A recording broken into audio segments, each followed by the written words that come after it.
Jésus. Maranatha,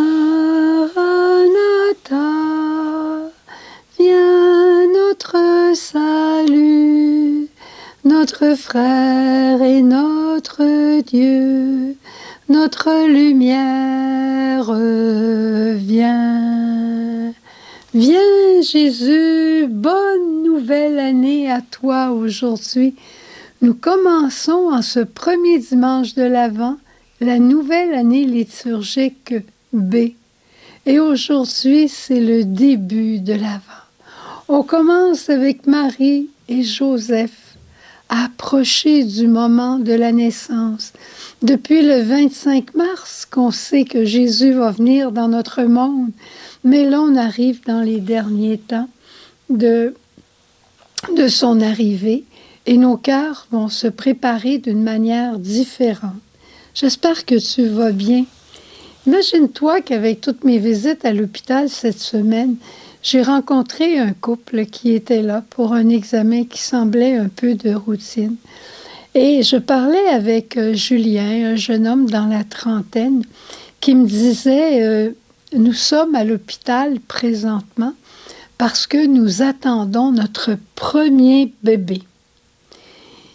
Puis là, il continuait à me parler, puis il me disait, ma conjointe et moi, on s'aime beaucoup, beaucoup.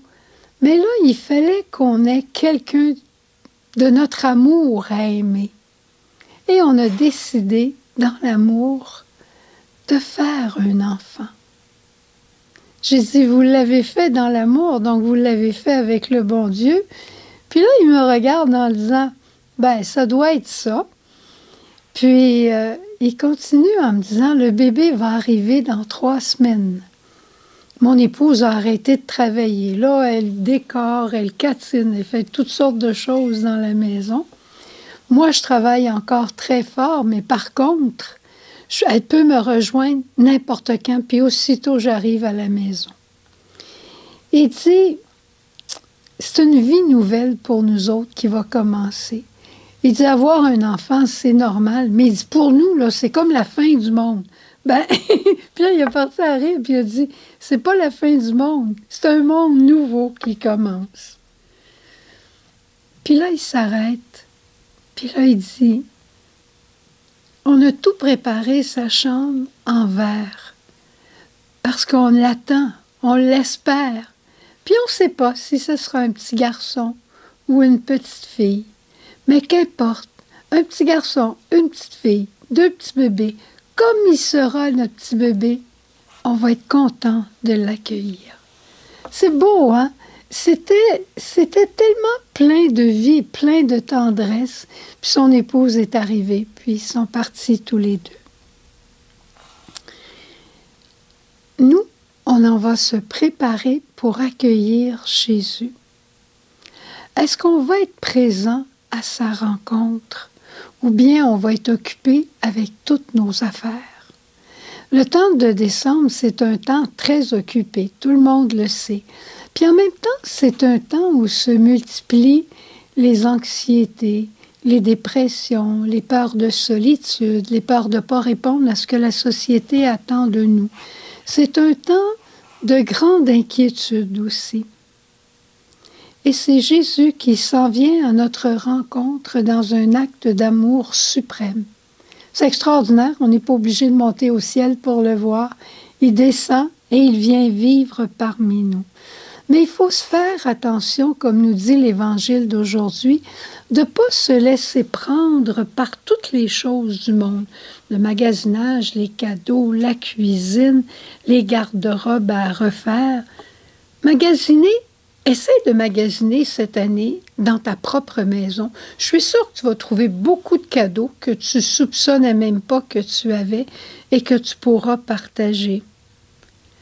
Les cadeaux, c'est important, c'est une manière de dire à l'autre que tu l'aimes, que tu veux le remercier. Mais rappelle-toi, prépare le cadeau de Jésus aussi. La cuisine, peut-être qu'elle n'a pas besoin d'être si élaborée. Et qu'est-ce que tu dirais de faire des plats gratuitement pour donner à quelqu'un qui aurait besoin? Une maman monoparentale qui a beaucoup d'enfants, des personnes âgées, pense-y.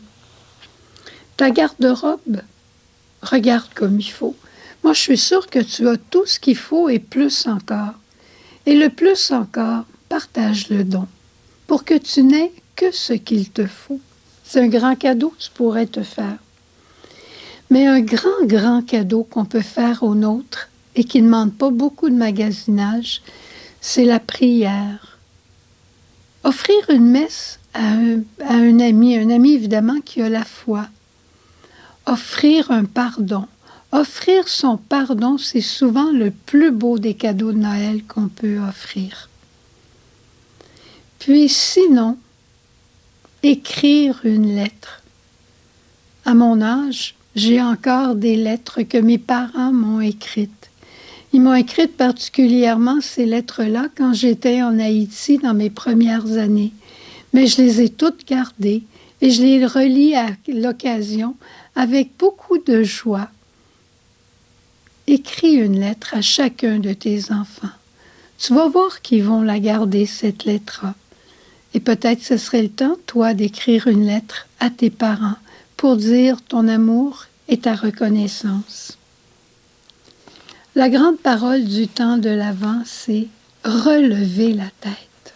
S'il y a quelqu'un parmi nous aujourd'hui qui se sent déprimé, découragé, relève la tête. Regarde vers Jésus. Rappelle-toi la parole du psaume 34. Qui regarde vers lui resplendira, sans ombre ni trouble au visage. Un pauvre cri, le Seigneur entend. Relève la tête et attends Jésus. Attends-le parce qu'il va venir. Et il va venir pour rester avec toi, pour habiter chez toi. Il ne te fera pas défaut. Relève la tête et espère. Espère Jésus qui vient pour toi. Au revoir. À demain.